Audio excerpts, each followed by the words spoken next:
Zach, super missile. He's looked impressive for the barrier trials. Do you go in confidently with him on Sunday?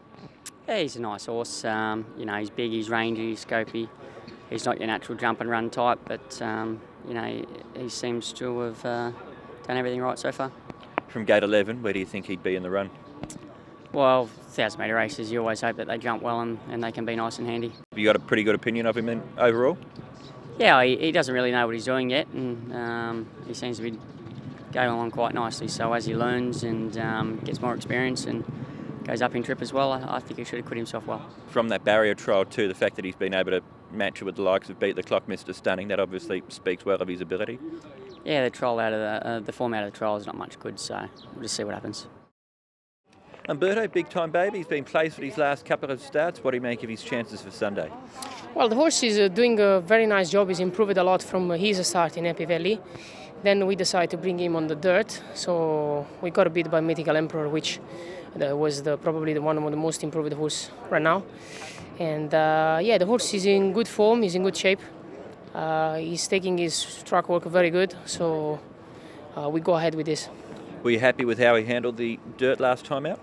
Yeah, it was okay. It seems I was in the front. Once I was box hit on the rail, there's some kickback he was a little bit unhappy with, probably because it's the first time having some kickback. So we just need to be worried about it because there's many front runner in the race. So I think he's going to be much better than last time. Like I say, he's good, he's improving. I'm pretty confident in the horse. So let's see. The big question that everyone wants to know, and you've had a bit of time to think about this too, with Italy not in the World Cup next year, who will you be supporting in next year's World Cup? Haha, that's a bad question. That's a naughty question. Well, it's sad for all Italian people to be part of the World Cup, but that's the football.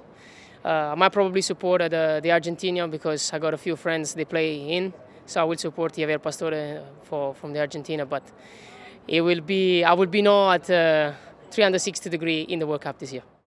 Karis, 50-50, up in distance, up in class. What are your thoughts with him for Sunday?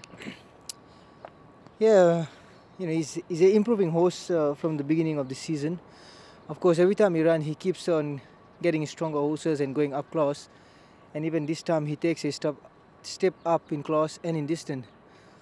I don't think either of them have a problem because he actually going to the race with a really nice weight and he's come on very well from the last run. So he's looking good going towards the race. What did you think of that last run? Was it a matter of just a bit of bad luck? Yes, that 1400, of course he had a good gait and he came out pretty good, but he couldn't be in a more handier position because there was too many fast horses around him. So I had to take a seat and I got stuck on a rail. Of course, in a straight when he was getting going, there was a few of them that were stopping in front of me, and he did get a clear run, but towards the end, and he fly home pretty late. So he's done everything right, and he's on the right road. So we just hope he goes to races and do his best again. Premier Karis looked like a nice horse last season, but has he gone to a new level this season? Yeah, he has 2 runs this season and 2 wins. I've tried him a few times and the horse seems healthy and well again. He's pretty fresh going into this race. Is that an advantage for him too? Yes, I think so. He's had a good few trials. For me, he's improving all the time. Of course, in those 1,000 meters, if you're a bit fresh, should be good. So I think it's a good race for him. He's won over 1,000 a few times. So let's hope he goes there and try again.